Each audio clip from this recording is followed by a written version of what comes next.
Clayton, Thoughts from Sunrise. I have a it's not a new topic, but it's boy, this one is deep. This is good. This is the impersonal nature of reality, and this will go into how life shows up to us in an impersonal way. There is a point where you are the universe. It's funny because it seems like a completely narcissistic statement, but it is a different kind of the opposite quality where everything is you, and it's in an impersonal way. And so this means that in identification of the body, where there's gratification of the ego, where there's a getting quality in order to say when there's an external locus of control, so your self-worth and value is based on the outside world information. And so a person that is feeling alone, and so for where you lose your sense of identity in some way, is you get the validation from the outside world. So there's always a seeking and grasping for value and meaning from outside, what appear to be outside sources, which is just this depravity, this sense of loss within. But then when you are the universe, you'll find out that you are the entirety of your experience. And so this is an impersonal thing. And so in relationship, who you are gets reflected back. There's several different levels of this. The Essenes, I think they use seven mirrors that they use, so 7 different qualities of the mirror to look into, to reflect back, to understand the nature of their mind, to understand the nature of their place within the cosmos. And if you sit quiet enough and you take an honest self-assessment, an honest look back, without any story on top of why we do what we do, without labels, without justification, without defense, and you're just totally open and exposed, is you'll see this reflective nature coming back. And when you meet someone, it's as if you're meeting yourself in that moment. And this is when you're able to shed the past, we're freeing ourselves from the thoughts of the past that we normally tend to bring into the moment when we're protecting ourselves and meeting others. So if you look at relationships, you'll possibly find, let's just say that it's a great possibility that it's there. And if you look for it, you might start to notice this impersonal quality where life is expressing itself through the body. And as I personalize, and then I put a name on you, I put a story on you, I put a history on you, then I'm not really seeing you for who you are, and vice versa. These are just thoughts, and you can't really grasp onto a thought. I mean, we can mentally, but that creates a lot of suffering generally. But there's this impersonal quality, and so as you release from the personal nature, the name, the story, the setting, the context, everything, and you take a look at this felt sense in here, and you do an honest self-assessment of all of your hidden thoughts, all of your fears, all of your shames and guilts and pleasures, and you take a look at all of that and you include it into the picture of how I'm receiving you, and you'll notice that it's an accurate reflection. And so as I do work on myself and I release from those old patterns or old stories, old behaviors, old ways of being, is somehow when I meet someone, that's what I'm meeting. I'm meeting myself where I'm at. And I know that this is, this gets deeper and deeper every time, and it's just this reminder to keep opening up to life, to keep unfolding and keep transitioning from, this hurt child into this fully integrated, fully open being that is exposed to life and honest and raw. And then that seems to be what I meet.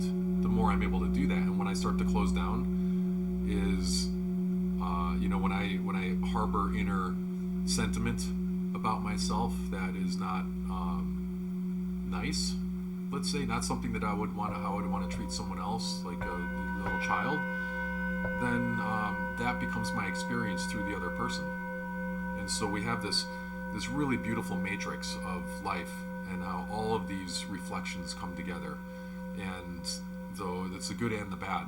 And so there's this perfect working cosmos that when there's a vision over here of oneself, the reflection of that is, say, this other person, they come together because it's accurate. It's not good or bad, it's just accurate. And so as I refine that relationship with myself, is either if you do it in the moment, that person might start to reflect back that refinement, or that person falls away and then the next person reflects back that refinement. And we can do this in intimate relationships, we do this for our casual relationships, and we do this for everyone in the world. Because there's a certain point where the world is just an image of the mind. It seems real solid, but you put this under a high-powered electron microscope and there's not much here but frequency. So, our thoughts are making the matter, and they solidify into the nature and condition of our lives. So it's that refined quality that we want to work with, and that takes an honest self-assessment, where we have to be raw and vulnerable with ourselves and not mask anything, because that just creates this cover, and that perpetuates pain and confusion in the world, because there's no real communication when that occurs. You can't have an actual honest communication when there is a masking and a cover-up of the things that are inside, because then it's like it's just on the surface, and then there's always a sense of not getting enough, not having enough, because we're on the surface when really we want to take a deep dive down and then fill ourselves up with that deep still water, and then you can have a real sense of communication, a real connection. So those are some thoughts. I'm going to continue expanding on these. I'm in the middle of seeing some more depth to this. This is what my book, let's see here, Mirror Mirror, this is the large copy, the manuscript. This is what my book covers through personal experience, and I'll continue to refine being able to talk about this. A lot of this comes through mystical insight. A lot of this comes from stilling the mind to a point where there's not a thought, and consciousness goes above the thoughts, above the thought field, into universal consciousness, and all of this stuff gets revealed, and it's all there in the mind. It's all accessible. We just have to work on getting through the busyness of the mind and the attachments of the mind.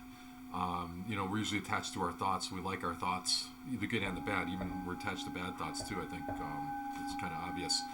So as we work through letting go of the attachment to the thoughts, get with the breath and be present, these things can start to reveal themselves. They start to pop up throughout the course of the day, where we start to see a little more depth and nuance to the nature, as opposed to just going to work to make money, to pay the rent, to save for retirement, to go to a great America or Disneyland. Maybe more people know what Disneyland is, and so on. And so that's there's just more available when the mind is stilled and not in the process of acquisition for resources, or in the process of notoriety, of any sort of thing that would build yourself up and build up this image. A lot of times the image that we have of ourselves need to be broken down in order to become free enough to see the nuance of and the finer qualities of some of these aspects, and they're very uncomfortable to go through this process too. So it's understandable why most people don't want to do it. But then also not doing it is extremely uncomfortable as well, because then there's just oftentimes pain and suffering, or running from pain and suffering, which is also pain and suffering.